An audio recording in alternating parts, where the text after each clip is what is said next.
if you look around Comic-Con today, you'll see a lot of WWE fans that are also fans of the horror genre. So for us, it's a way to make some movies in that space that we know our fans like and are passionate about, but will also appeal to a much broader audience beyond that core fan base as well.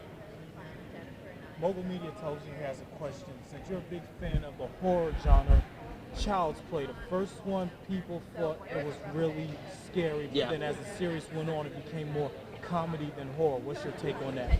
I'm a big fan of that franchise. I'm a big fan of all the movies in that franchise, and I would say that in some ways, Leprechaun is similar to that in that a lot of people think of the movies that have been made to date as more campy and fun than scary. We've kind of gone the opposite route, which is the next installment is definitely going to be played for scares and scary. So I guess we're reverse engineering what happened with that other franchise with Leprechaun. What do you guys look for like a in like a WWE superstar to get them into like a movie? Like, what are you guys looking for? The way we approach all the projects is really that the movie comes first.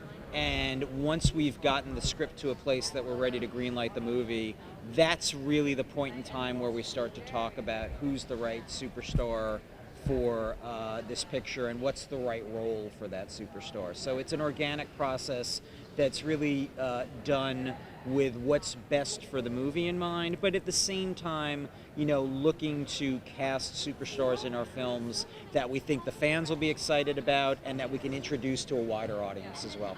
What specifically about the Saskas and Zach could you see as directors to bring them on? What do you think they could bring to their individual projects?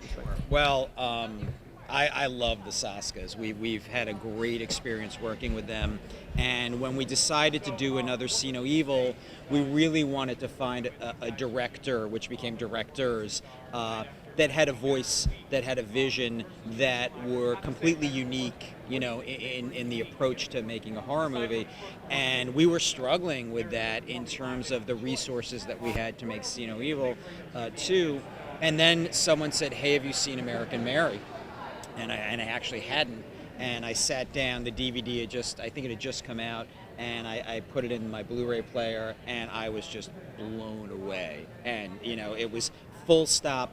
Those are our directors, and we got the script out to them right away and crossed our fingers, and they were like, not only were they like, we want to do this, they're huge WWE fans, so for them it was like a dream come true because they had a script they were excited about and they got to do a WWE project. So it all just kind of worked out, but we just wrapped principal photography Saturday morning at 8 a.m. and they got on a plane that afternoon to be here today. So they're a little tired, and we're just starting the editing process, but I can tell you from the time that I spent on set, this movie's going to be awesome. And they've really, they've got a process and an approach that's really different, that's really stylized, and that we think is going to result in a great movie.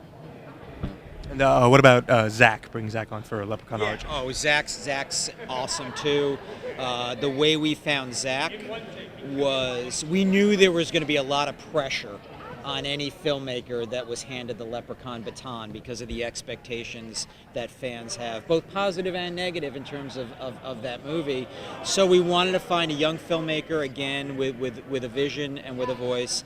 And I saw a movie that hasn't been released yet. It's coming out next year, called Afflicted, that Zach was the producer on. And I was blown away by that movie.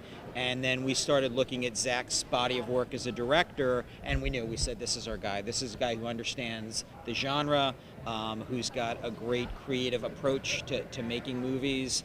And we just really we hit it off with Zach in the room, and we knew that was our guy for Leprechaun. So we're really honestly blessed by the quality of talent that we have working on these movies, and we think that's what's going to make them special.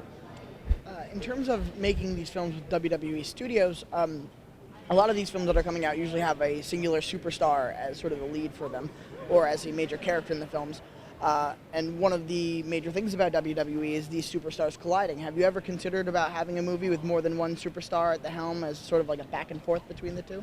We have, and we think that when the right opportunity presents itself, it's something that we might explore. But it's got to be, you know, sort of organic to the project, and not be just sort of a stunt casting maneuver to do that. And we just haven't had the movie yet where we were like, okay, this is the one where we can put two talent in the film. But I think that the opportunity sooner or later will come along, and if we can make it work, we would definitely we wouldn't be shy about doing that. Very cool. Can you tell us what to expect next, coming from the WWE Studios? What you guys got planned in the future? Well, I can tell you the movie that was most recently announced that we're incredibly excited about, which is The Fall Guy, which is based on the old Lee Majors television series about a stuntman turned bounty hunter. It's going to star Dwayne "The Rock" Johnson. Shoot next year. Big action film with the biggest action star in the world, one of the biggest superstars of all time. So that's certainly one that we're just thrilled about, and we think that the WWE fans and the wider audience will be excited about as well. And then there's a lot of things that are in development that we haven't announced yet, that hopefully will get into production next year, that will involve superstars that we think fans will be excited to see in movies. So more to come, but certainly The Fall Guy for sure.